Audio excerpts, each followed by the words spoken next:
and he's loose again. Edwards off and running. Like the back down to Edwards. They hand it off to Johnson. Boise State has won. Right now, and they take a downfield shot. And the catch is made. It's Williams. Still sitting free. Touchdown.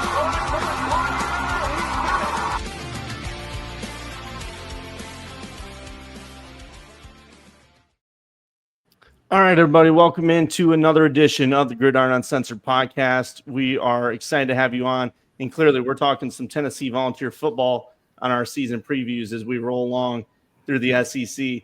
It's myself, Brendan, Trevor, and then we have some special guests tonight. Trevor coming over from the 1796. We got Bryce and Ryan, huge Tennessee publication, fans. We are so excited to have you guys on to talk about this team. There's a lot going on, obviously, from the offseason. But before we get into all that, why don't you guys, if you can, tell us a little bit about yourself in the 1796? Yeah, so me and Ryan are actually lifelong best friends. Went to high school together. And, after college, we were like, we go to all the Vols games. We watch all the games together. We might as well kind of put it out there in the public. So we came up with 1796 a few years ago. So a lot of people ask me about it. That's the year that Tennessee became a state. So yeah, that's why it's called that, because it's just about Tennessee related stuff. So we do a little bit of Titan stuff as well. Me and Ryan both are diehard Titans fans as well, unfortunately, but mostly Vols. So yeah, that's awesome. Well, sweet, man. That's awesome. Yeah, it's awesome. And Trevor, I mean, we were the same way, just friends, and we're just like, hey, one day we talk so much football while we are like chatting. I was like, well, let me just throw it down. Let me just dive into this and see how much work this is really going to be. Right. And it definitely gets tiring with all these damn previews. But hey, I'm having a fun time, and it does make the off season pass a little bit quicker. Right. Well, guys, for coming in, Tennessee fans, we kind of like to jump in at 2024 real quick, and before we push into coaching staff changes, portal, all that stuff, we're going to get into the nitty gritty of it. So, Trev, if you don't mind, throw her on up there. 24, obviously Tennessee fans know, but if you're just college football fan jumping in, you want to know you didn't really pay attention outside of maybe the playoff games, whatever. Great season from Tennessee, man. Great season, 10-3. I know it did not end the way they wanted it to, but still, you go in and you start off strong. You knock down NC State. Everybody was excited about that game. Well, that got nasty quick. Oklahoma going on the road in their first year in the SEC. Great win there. Arkansas. I mean, that was obviously a rough loss there to Arkansas. That was a strange team, Arkansas. It felt like every game they played was just a funky one. Florida, great win though, and then Bama, of course, and then the rest. But guys, your thoughts on 2024, and kind of how can they build off of that? Obviously, Nico's gone. If you guys want to jump in on that train, I've seen some more crap about him today. That could be 30 minutes on its own. Yeah, no doubt. That's something. So yeah, go ahead. Yeah, I mean, I think. Me and Ryan actually before last season, I was telling Ryan, I was like, you can't count out NC State. That's a tough team. I was talking about, like Kevin Concepcion and who's not there anymore. But I was like, they've got some good pieces on offense. I didn't know how they were going to do. I was like, was it Grayson McCall was their quarterback? Yeah, it was.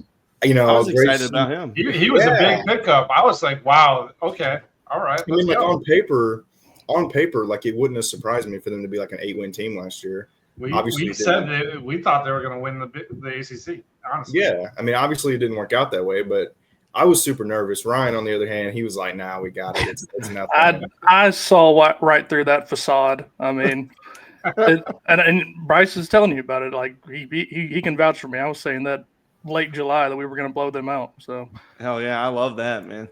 Yeah, and then that. Obviously, Kent State, it is what it is. Kind of felt bad for them. They actually, their fans, like their 5 fans, were actually really cool, and we did some good content with them. Oklahoma, obviously, you guys know like the history there with Heupel. So that was really cool for him to go to get that win in Norman. And then their fans are awesome.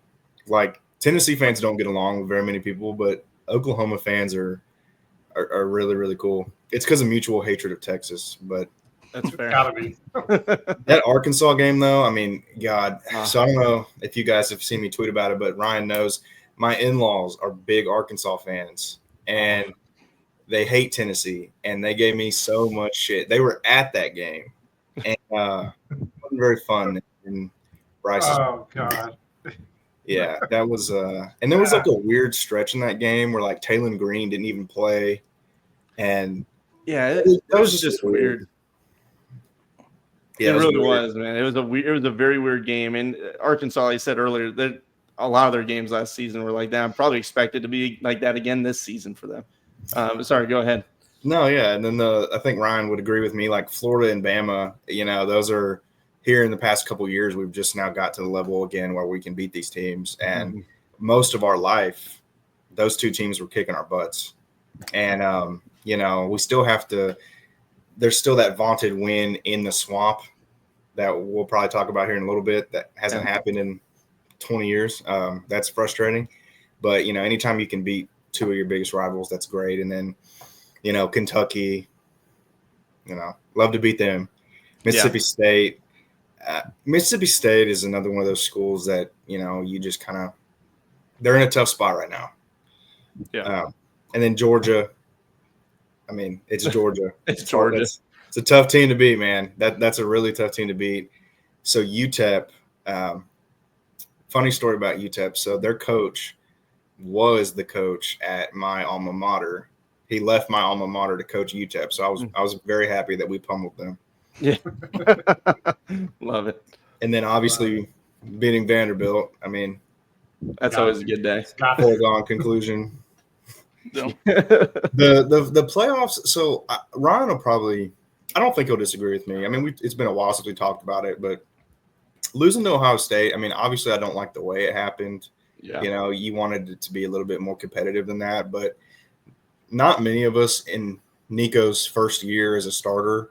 Not many of us expected the playoffs. Like if we're being objective. So I think like just getting to the playoff. I don't think it was a failure of a season. No. So Ryan, I wouldn't classify it as a failure. Not in any pretty much any stretch.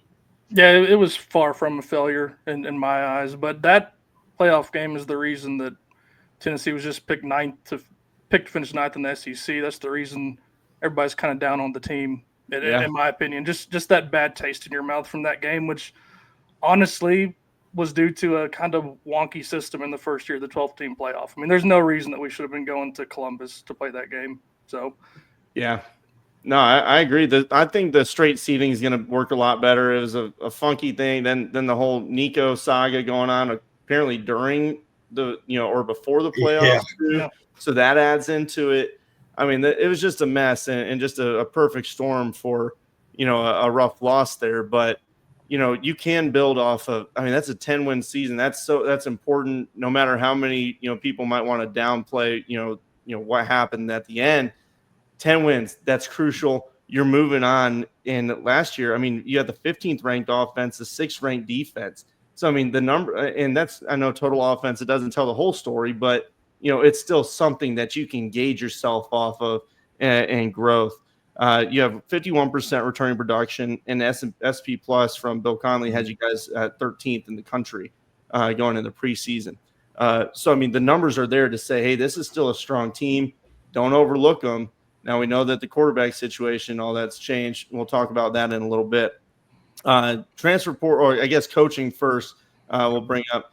I've seen a lot of, stuff going on within. Trev, what are you seeing on the coaching side? And, guys, what do you think about it? Yeah, feel free to chime in, guys. The things I've got right now is that they brought in, they promoted, Lavorne Harbin to outside linebacker coach, Evan Crabtree to special teams coordinator. Yep. And then they hired, in the funny little irony, is that John Bonamego, former head coach at Central Michigan, is the assistant special teams coach. You can tell how much being a head coach of Central Michigan is weighted when you're the assistant special teams coach.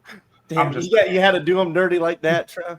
Well, what makes it even funnier is, now the former Central Michigan head coach is an assistant special teams coach, but Butch Jones wasn't a head coach at Central Michigan, and he got right to the front of the line somehow. So Butch Jones, man, that's a name I haven't thought about in a while. I feel like he paid some people. Somehow. Jeremy Pruitt paid players before that was illegal, before that was a thing. Yeah. That the McDonald's case, right? Hey, who doesn't love Mickey D's though? Yeah. Do you guys have anything on the coaching side that you want to add? I think losing Mike Eckler was probably the biggest. I think Ryan, you probably agree. That's probably the most notable. Just because, and special teams coach went to Nebraska, right, Ryan? Yeah. Which is where he's from. It's like a homecoming for him. So, no hate. I mean, he wanted to be closer to his family or whatever. He's a great coach, though. I mean, he's consistently one of our favorite assistant coaches. So, we'll see what happens with that. Special teams has been a pretty solid area for us, though, under Eckler, at least it was. Yeah, we've been one of the best special teams units in the SEC since Heupel's been there. And Crabtree's worked under Eckler since 2022. So I don't think there'll be much of a drop-off there. And it's interesting because he was also the outside linebackers coach, which is why we got Coach Chop in there, Mr. Lavorne Harbin. So he's also been with the program since Heupel's been there too. So I'm not expecting too much of a drop-off with those coaching changes. There's a lot of cohesiveness within the coaching staff, which I like. I'm a big fan of that. I'm not changing a bunch of coaches every season. Yeah, it doesn't help anybody out if you don't have any sort of.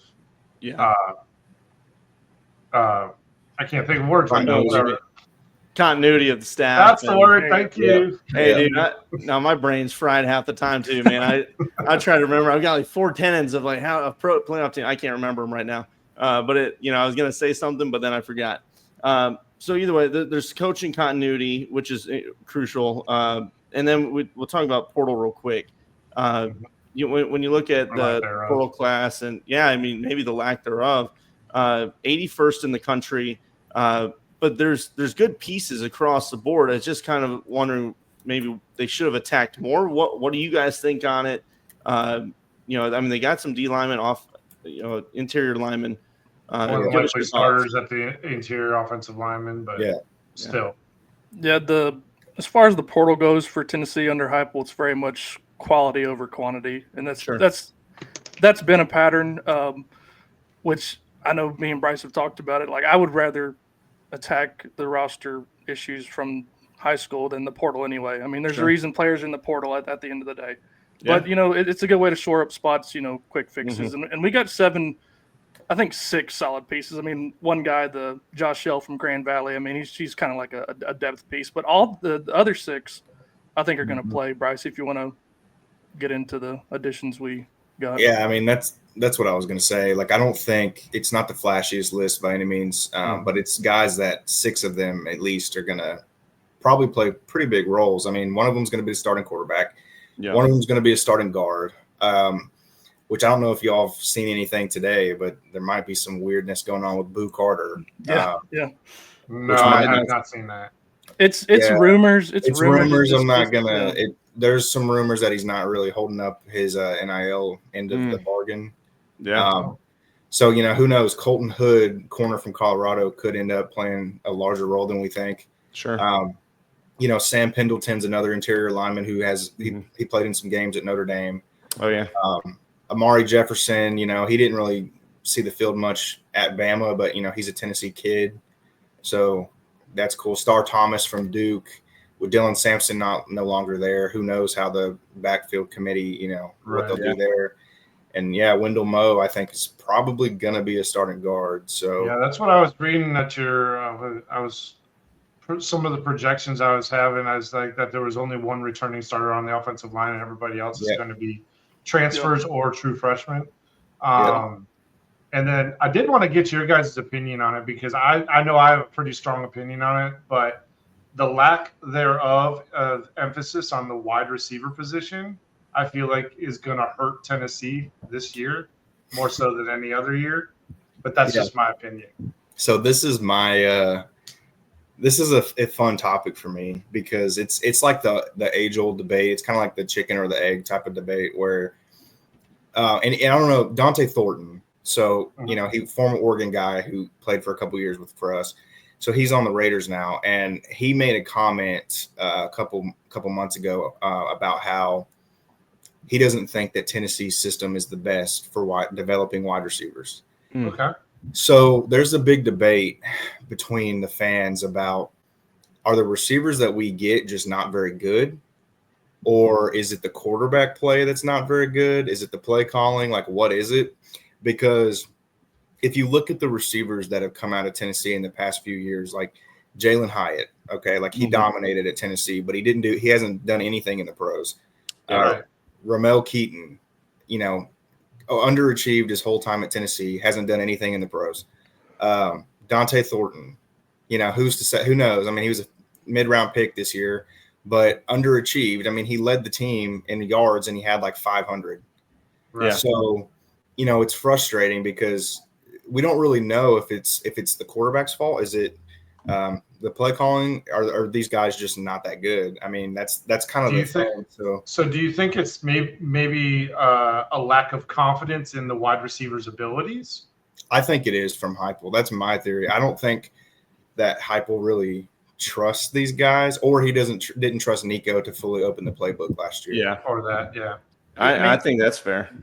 If you go watch the Alabama tape from this past season, we had people running wide open all over the place. So it's not just the receivers. I think it's a combination of sometimes spotty pass protection, Nico being a true redshirt freshman getting his first lumps in the SEC, and then the receivers being – I mean, some of them were on walkers. Like a Squirrel White was hurt half the year. Brew was 25.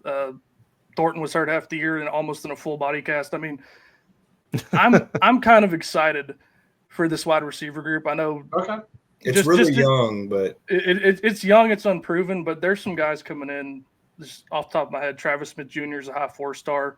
Mike Matthews is returning. He was a 5-star, underutilized last year. Travis Smith Jr. Yeah. Braylon Staley was a top 100 player.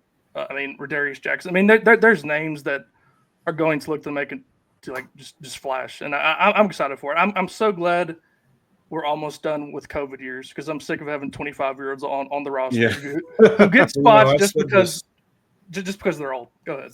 No, don't really like it when I say this, but because Brew McCoy is beloved in Knoxville, and I love him too as a person. He's a great guy. You cannot be an SEC caliber team and have Brew McCoy and Squirrel White as your best receivers. Yeah. I mean, Brew McCoy, there's a reason that, I know he, retired or whatever. There's a reason he didn't get drafted. I mean, the dude is slow. He's Brew McCoy and Squirrel White should not be your best receivers. So I don't think it'll be long-winded answer. I don't think it'll be any worse than it was last year. Yeah, that's fair. That's fair. No, I appreciate the insight on it, and just what you guys think about the room, and that's a great segue, honestly, into the offense. Because so we talked receivers, kind of what they have, a lot of young guys stepping up, but the stories, the offense, the quarterback, excuse me, Nico's gone, done, whatever, see you later. And now you got Aguilar, and some people are saying that's addition by subtraction. Honestly, you're getting a better, more polished quarterback. Now I know last year he had some interception problems, but I mean the guy, it's still App State took a step back last year, too. So I think the guy he's a gamer. He can pass the ball well. He can run. He's tough. So there's all these things that I like about Aguilar coming in and being the quarterback. What about, behind him, Merklinger? Can he step in and maybe win that? What do you guys think about the quarterback race? Yeah, so I'm a fan of Aguilar. I don't think he's a Heisman contender by any means, but sure. When anybody brings up the fact that he threw a lot of interceptions, had a lot of inconsistency last year, I like to ask, who from that offense is going to sniff an NFL roster? Yeah. No disrespect. No, he's not. He's going to have a better supporting cast. He's going to have a better coaching staff. I don't think very many quarterbacks would have thrived at App State last year. And it's not like he had some kind of like Will Levis stat line. I mean, he still threw for 23 touchdowns, 3,000 yards. You know, he can make a little bit of plays with his legs. You know, he had 200-something yards rushing. I actually think he's a pretty decent fit for what Heupel wants to do in his offense. I'm not expecting, like I said, like crazy numbers or anything, but I think he's going to be fine at hitting people that are open. Heupel does like to scheme his receivers open. Like Ryan said, receivers getting separation isn't really the problem. So as long as our line holds up, I'm pretty confident in it. What about you, Ryan? I mean, the way I look at it, and I would say 95% probability that Aguilar ends up being the starter. That's just the way the tea leaves are looking. The best this offense has looked was with an old quarterback. I know Joe Milton was a 6-year senior and didn't, do great. I don't think Joe Milton was that great, but that's a podcast for another He wasn't. You want to get an argument from us? We're Michigan fans. Neither one of us are going to argue about that. That's a podcast for another day. But the point is that there's the one time that the offense has looked, electric was with a veteran quarterback. So maybe that's what this offense needs. Maybe a guy who can, take the reins and just roll with it. I mean, and the big thing, last 2 years, we haven't even gone that fast compared to the first 2 years. I want to get back to that too. Just make the offense fun again. I mean, it's cool to win games like Philip Fulmer used to, beating people by a field goal. I'll take 10 wins, however you'll give them to me. But it would be nice for it to be fun again. I think Aguilar gives us the best shot to do that, other than a redshirt sophomore or a true freshman. So. Yeah, I agree with you. I think Aguilar. I think it is addition by subtraction. The only thing I'll say about his time at App State, you're right, he didn't have a whole lot of talent. But coming into Tennessee and coming into Heupel's system, what I will say is it's time to prove it. It's time to prove that you can take care of the ball, and make the proper decisions, and with the talent that you'll have around you. So I think, I know I'm foreshadowing a little bit, but the schedule, he's going to be tested quite a bit on that, especially with having a very, very new offensive line also protecting him, which is a very key factor in all of this. Is if that offensive line can keep him clean for long enough for him to go through his progressions. For sure. Yeah, absolutely. And we'll see, fall ball's coming up soon, and obviously these guys can work out some kinks. And other stuff, kinks to work out. Who's stepping up at halfback? Obviously, you guys lost an incredible running back, but there's talent at this position. What are you guys feeling? And then also you mentioned Star Thomas earlier coming in. He's proven production coming over from Duke. I think the room's going to be just fine. Curious, what do you guys think? Sorry, Bryce. Last year was kind of an anomaly at the running back position because Sampson was far and away better than the second string, and that's really the only time that's been true under Heupel at the running back position. 2023 was by committee, 2022 was by committee, and we still rushed for, near the top of the SEC as far as rushing yards go.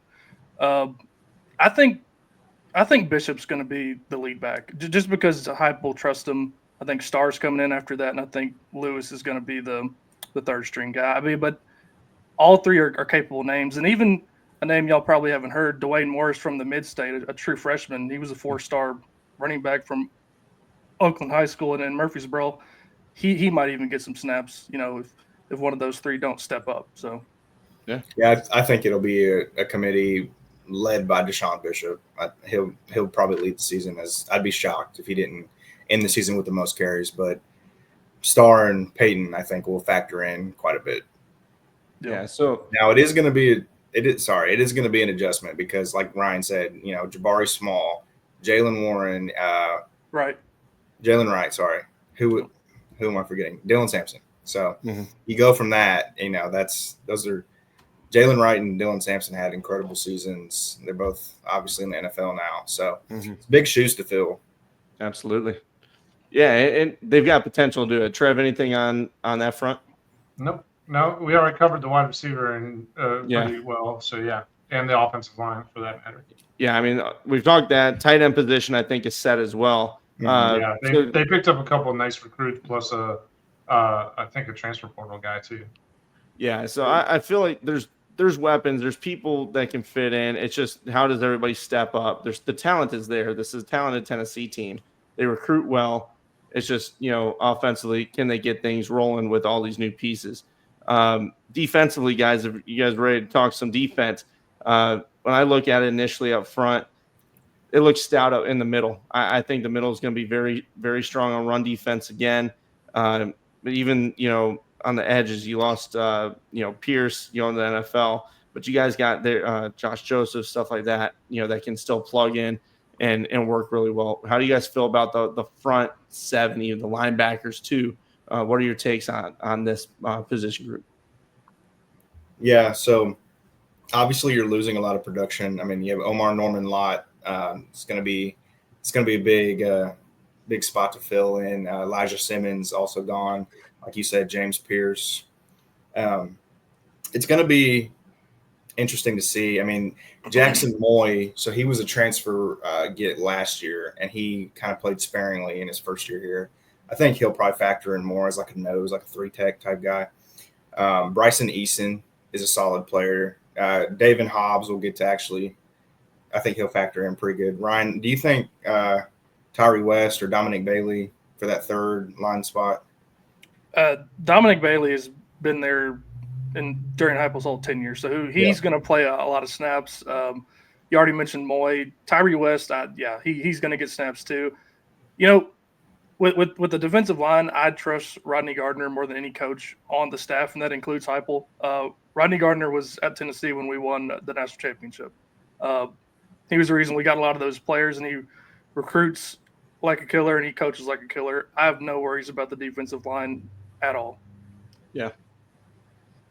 Honestly, the front seven is solid. Like, I'm not and if you guys have ever heard me, and Brendan will tell you, I harp on the front seven. If you are soft at the front seven going into the transfer portal, I better see defensive linemen. I better see edge rushers. I better see linebackers that you're trying to pick up to fill in, because if you don't have a good front seven, especially in the Big Ten and SEC, you are in trouble. Oh yeah, you're cooked. Bryce, what were you saying though, buddy? I'm sorry. No, yeah, I was just going to say, anytime you lose first round talent and like James Pierce, I mean, that's going to make you a little bit nervous. Which you have Joshua Josephs, Caleb Herring. I think we feel pretty good about the depth there, though. Yeah, and then linebacker too. I mean, you got vets. Tellender, Carter. The rotation guys are good. They're talented. And then on the back end, getting McCoy back, being healthy. Just I guess how long until he's in full form. That type of stuff. So the linebacker core I think is good. Back end, curious what you guys' thoughts are on that. And then after that we'll get into some schedule talk, boys. Yeah. Linebacker. Just touch on the linebackers real quick before we get to the secondary. Sure. It's kind of an embarrassment of riches in the last recruiting class, like 3 or 4 4-star linebackers, and even more coming in this next cycle. But secondary, I think it's going to be borderline lockdown. Like McCoy and Gibson are really, really good. They're both dogs. Jordan Thomas is back. He was a safety. He got hurt before last year, which forced Will Brooks into that position, the walk-on who made big plays all year. Yeah, he's a legend. Yeah. He had the game-sealing interception against Alabama. He had the pick 6 against NC State. I mean, he shined in that role, but, going from a walk-on to a, 4-star back there probably will be an upgrade, in my humble opinion. Bryce, is it going to be locked down or not? So I don't have any concerns about the cornerbacks. Jermon McCoy, when healthy, is one of the best corners. I mean, he is the best corner. Ryan Williams was a complete non-factor when he was lined up against Jermon McCoy. Ricky Gibson is great. There was some talk about him possibly leaving, but he ended up staying. Boo Carter, obviously, nickel corner, who's also, we didn't mention it, but he's also going to factor in at the receiver position, which is fun because he was a dual threat player in high school, returns kicks, plays corner, plays wide receiver, like a Travis Hunter light. Gotcha. If he's even a tenth as good as Travis Hunter, then we'll be in pretty good shape. Yeah. The one thing I'm worried about though, Ryan, I'm worried about the safeties because I mean, I know Jordan Thomas can play safety. He's listed as a nickelback, which most of the time the nickel's going to be on the field. But you have like who's going to be the other safety? Like Idris Farouk. Either Farouk or Turrentine. Yeah. Turrentine has had an up and down career. Like sometimes he looks like he should be starting, and then sometimes he looks like he should be playing at FCS. Yeah. Like I'm a little bit nervous about the safety depth. There's not really much depth. Yeah. But that's the one. I was going to make a mention of the safeties because that was the one position I did not feel like that was paid attention to in the offseason at all. But like you said, there's some returning production there, I guess you could say. So we'll see. I mean, we'll see how Heupel handles the safety position. Yeah. And a lot of it's, you hope the guys that you've been recruiting, they finally get up, they step up another off season. How well do they, they progress into the next season? So we've mentioned the safety depth, we kind of how that's an issue. Colton Hood coming in, that's a big, plus. You mentioned him early on in the show. Guys, let's go ahead and let's look at the schedule because I feel like overall this team's a story of talent. We just need to see it. It's a lot of, new faces for people on the outside looking in. The Tennessee fans, you guys, following recruiting and everything else, you know what you got. So pulling up the schedule here. Syracuse coming in early. This is one that last year I probably would have been more worried about, but there's so much changeover with that staff and with the players. Not as concerned, but then when you look towards the back end, that after that first bye week, that's when things really open up. I know Georgia's early, and honestly, that might be a blessing. What do you guys think on the scheduling? Is it set up well? Where's the biggest landmines, that you're looking at? Yeah, so I like to try to be objective, as objective as possible. And Sure. There's two games that immediately are going to jump out at any Tennessee fan, and it's going to be the Georgia game and in the Swamp. So those are going to be the two that are the most noteworthy to me, obviously because of the streak I mentioned earlier. Or was it 22 years since the Vols have won in the Swamp? And that's been some pretty bad Florida teams too. Yeah. Even when they're not, like, they're nowhere near what they were under like Urban Meyer, and the Vols still have a hell of a time beating them. So that's definitely a game to mark on the calendar. At Alabama is no picnic. Yeah. And then home against Georgia. It doesn't matter where if home. I mean, I think that matters a little bit because I think Neyland is an incredible environment. But sure, when you're playing against a team like Georgia, I mean, I'm going to be honest. That's one that I do chalk up as a loss when I'm going through it. Yeah, it's easy to do. I mean, instantly just because of the talent they have. But they're a changing team too with young new quarterback stepping in. So I mean, that might be something. Ryan, what do you think? Just starting off at the top, I feel the same way about Syracuse as I did about NC State. Just 51-10 type score. Yeah. ETSU to me is where I think if McCoy goes well, he's going to play in that game to get ready for Georgia. What I will say about the Georgia game, I kind of agree with Bryce, but Gunnar Stockton's making his first road start in that game. It'll probably 100 degrees. Who knows what could happen? But I agree. I mean, Alabama, I would chalk that up more as a loss than I would before Georgia. And the trap game to me is that Oklahoma game on November 1st. I think that's a sneaky hard game. And but the rest of the schedule, I feel pretty decent about. Like just the big three, which is always with Tennessee, Florida, Georgia, and Alabama, and then the Oklahoma game are the ones that are going to be tough. Yeah, Trev, what about you, buddy? What are you feeling? Well, right off the gate, I'm going to chalk Georgia and Alabama to losses. That's 2 losses. I think there's a third one in there. Where it is, I'm not sure. I like what you said there, Ryan, about the trap game for OU. I think that's a legit possibility.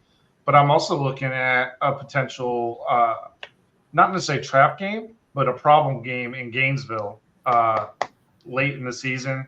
Right before you go play Vandy, or before Vandy comes comes into Knoxville and plays you. I think Florida is a very much improved team, and I think they're a very dangerous team this year. Where I don't want to say it's a loss necessarily, but I think it's going to be a tight game. Oh yeah. See, I would rather have, like, I wish Georgia and the Florida game were swapped. I would say that would be best. Yeah, because by I would agree with that. Yeah. By the end of November, I mean, you got to think Lagway is going to have some stuff figured out. Yeah, he's going to be feeling pretty good probably. That's fair too. He's a talented player, you know, but I do think whatever that you would like to think the team is going to be 100% focused going into the Swamp because, you know, they know about the streak, obviously. But I like what you said. I mean, it makes sense. It's a look ahead spot because they're going to be thinking about, you know, the rivalry game with Vandy, and we love beating Vandy.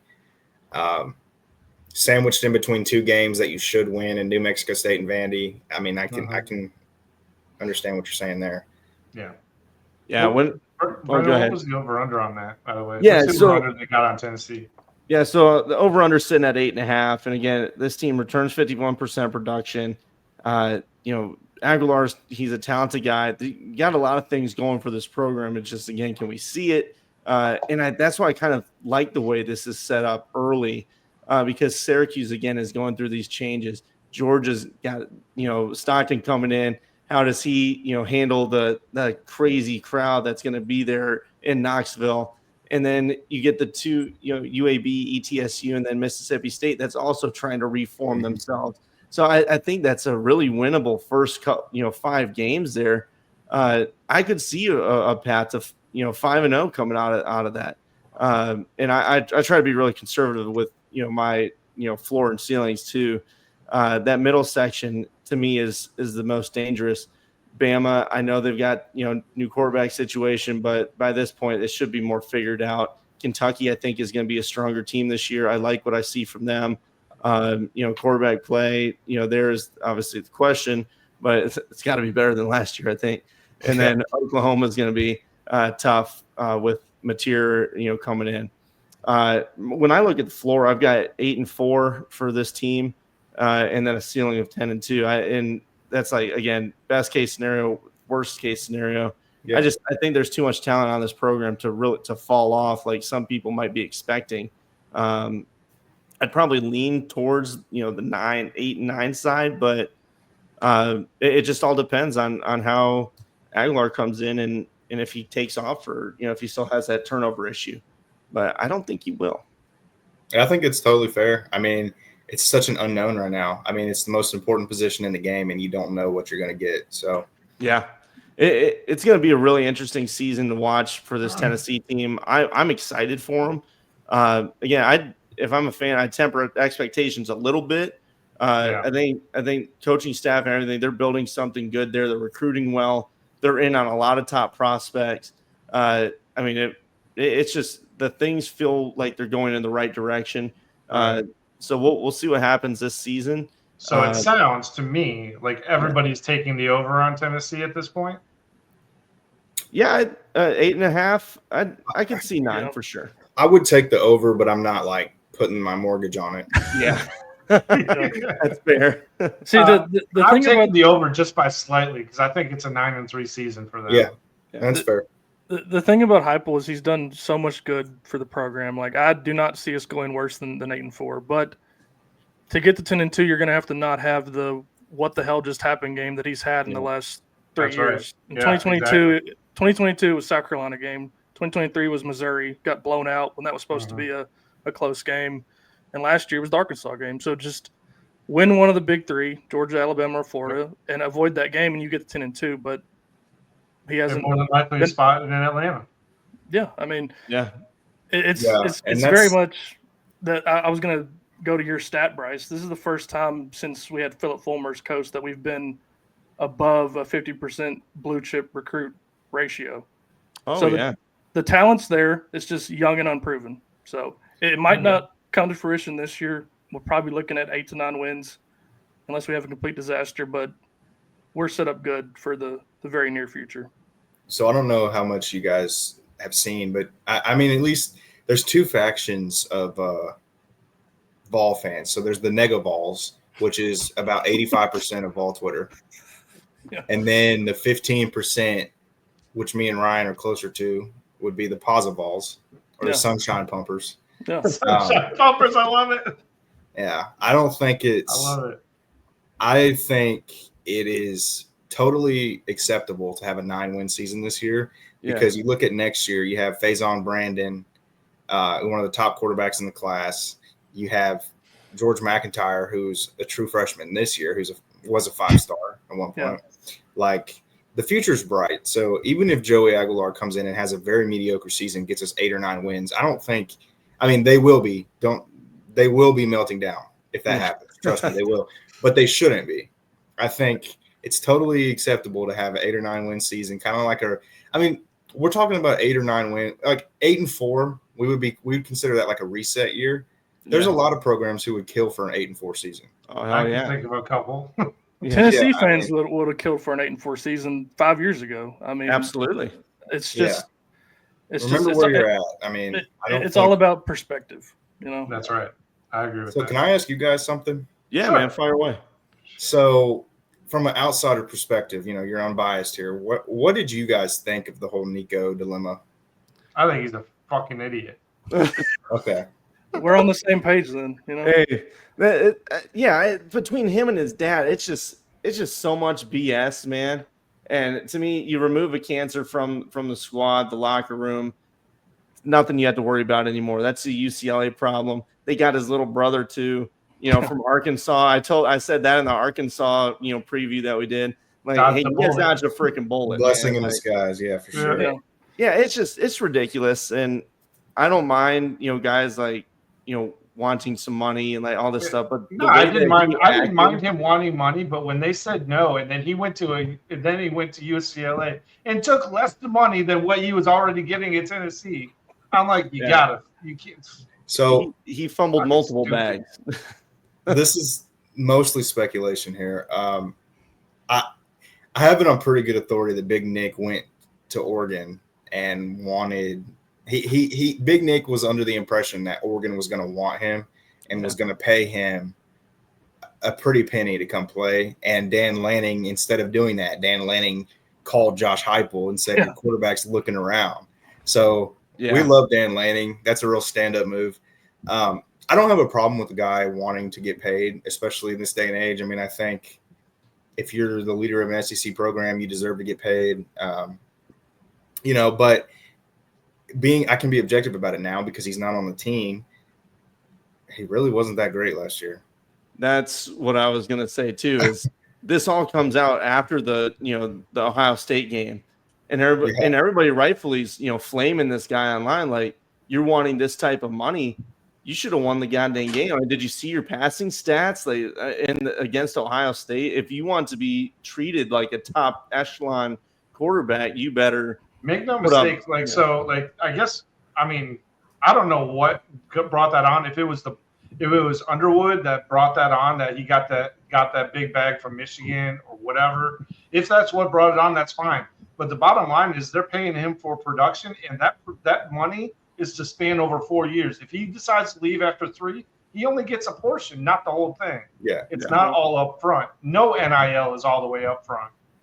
Yeah. At least, I mean, from what I know, some of them are. Don't get me wrong, but not all of them, especially when you're talking about like that. But I don't know if y'all saw what came out, what Kirk Herbstreit said today. Mm-hmm.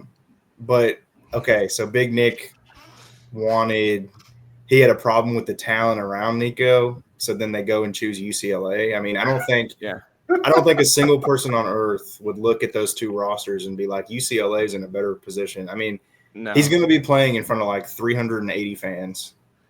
Yeah, that's on the better side, a more positive side. If they're lucky. If they're lucky. And you got to deal with the traffic out there. Like, to hell with that. No, I think it's just a mix of too much, pride in yourself. Too much noise. Too much, I mean, he's trusting the wrong people, unfortunately. Yeah. And honestly, he could have done a lot of great things at Tennessee, I think, as he progressed with the kind of coach Heupel is and the kind of coaching stuff that he's amassed.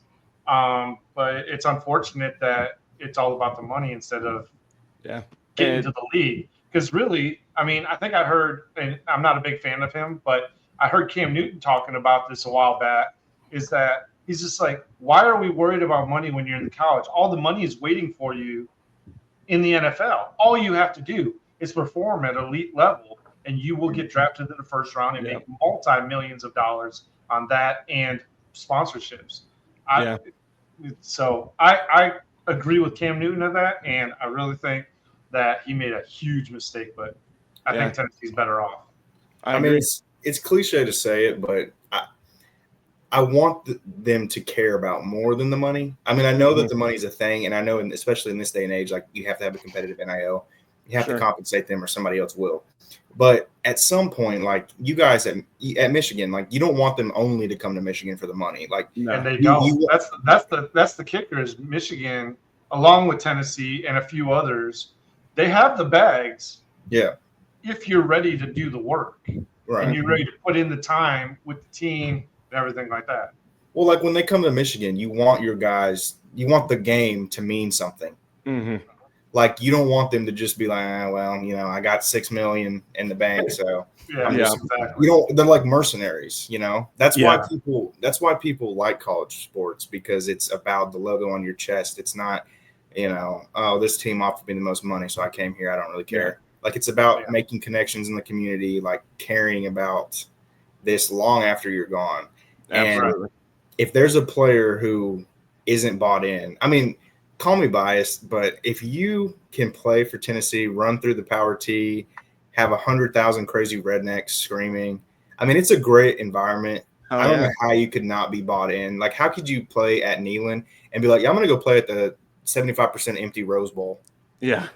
I don't know, man. I agree with you, though. I totally agree. And, you know, we just did the Texas A&M one, and we were talking with Trey from 3 Tech. And, you know, he had mentioned some of the guys that they had brought in the portal last year because they had to fill so many gaps after Jimbo left.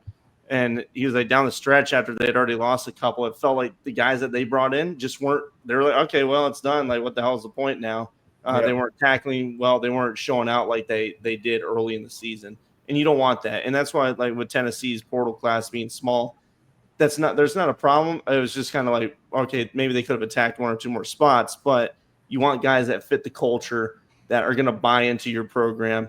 And I do think Tennessee's doing that. And them standing up to Nico and his dad was a massive middle finger to them. And I loved it. I loved every minute of it. I'm hoping it puts the rest of these future college football athletes on a bit of a notice that there's only so much that you're going to be able to get away with. It's set a beautiful precedent, is all I got to say.